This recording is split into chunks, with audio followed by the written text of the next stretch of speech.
So hello my YouTube family, कैसे हैं आप सब। उम्मीद करता हूँ बहुत अच्छे होंगे।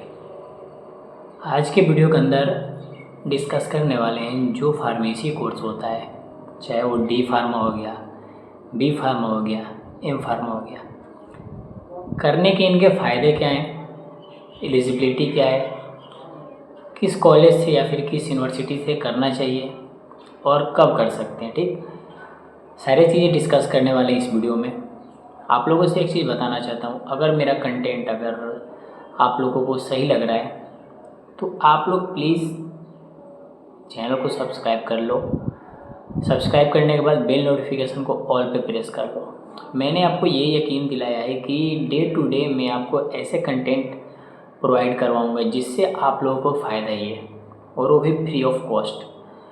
तो आप लोग इस चैनल से जुड़ो, इस चैनल का सदस्य बनो और मुझे भी सपोर्ट करो, और मेरे तरफ से जितना हो सकता है मैं आप लोगों को भी सपोर्ट करूँगा, हेल्प करूँगा।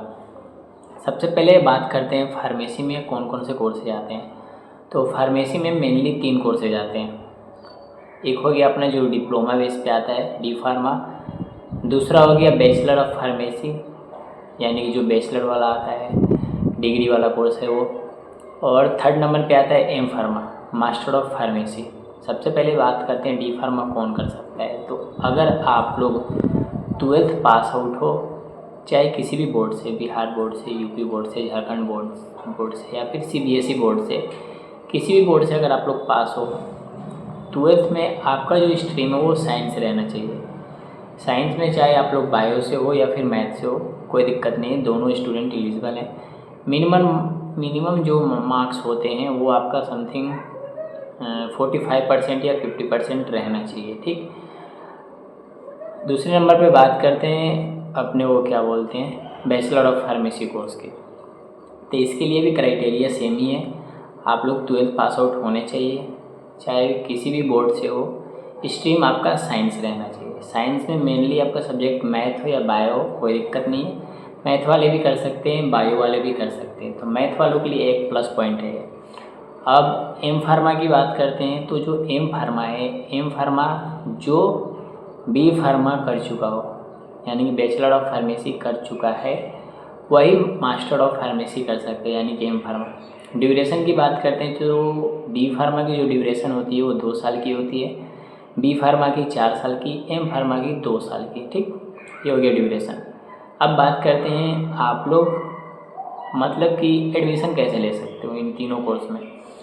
तीनों कोर्स में इंटरेस्ट बेस भी एडमिशन होता है और डायरेक्ट भी एडमिशन हो जाता है। अगर वैसी कुछ क्वायरीज रहती है तो आपको इंस्टाग्राम का मेरा लिंक मिल जाएगा डिस्क्रिप्शन में, आप लोग मुझे कांटेक्ट कर सकते हो, डीएम कर सकते हो, मैं आपकी कम्प्लीटली हेल्प करने की कोशिश करूँगा। ठीक, ड्यूरेशन की बात कर ली, एडमिशन की बात कर लें।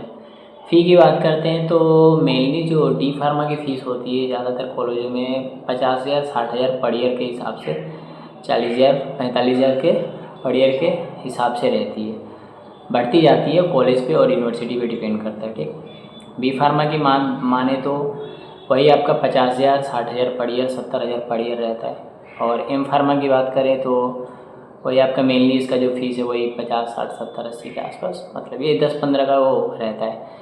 बाकी आप कैसा यूनिवर्सिटी कैसा कॉलेज देखते हो उसके अकॉर्डिंग फ़ीस अप डाउन होते रहता है। ठीक, ये चीज़ भी हो गया। अब बात करते हैं, अगर आप लोग किसी भी यूनिवर्सिटी या किसी भी कॉलेज से जा रहे हो फार्मेसी करने, तो आपको एक चीज़ देख लेना है। पहले तो आप यूनिवर्सिटी या कॉलेज का रिव्यू देख लो अच्छे से कि हाँ यूनिवर्सिटी कैसी है, और क्या मतलब जो भी रहता है फैकल्टी मेंबर, कैंपस वगैरह, मतलब अपने मन के हिसाब से पहले वो देख लो। एक चीज़ आप लोग हमेशा दिमाग में रखना, जिस भी यूनिवर्सिटी या फिर जिस भी कॉलेज से आप लोग फार्मेसी करने जा रहे हो वो PCI अप्रूव्ड होनी चाहिए, यानी कि फार्मेसी काउंसिलिंग ऑफ इंडिया। ये अगर अप्रूवल है तो आप लोग बेझिझक फार्मेसी कर सकते हो। अब बात करते हैं डी फार्मा के बाद क्या करियर ऑप्शन है। तो डी फार्मा के बाद आप लोग खुद का मेडिकल स्टोर खोल सकते हो, और बहुत सारे कॉलेज और बहुत सारे यूनिवर्सिटी में कंपनी भी आ जाती है, तो आप लोग मेडिकल सेक्टर में जो कंपनी है जैसे सिप्ला हो गया, इन सब में आप लोग जा सकते हो। बी फार्मा करने के बाद भी आप मेडिकल ओपन कर सकते हो, खुद का बिजनेस स्टार्ट कर सकते हो फार्मेसी का, और कंपनी भी आती है जो मेडिसिन वाली कंपनी हो गई, यानी कि फार्मासिस्ट जो कंपनी है, जो फार्मा वाली कंपनी, सिप्ला वगैरह हो गया, चाहे जो भी है अपने, वो सब आती है और कैंपस करके बच्चों को ले जाती है।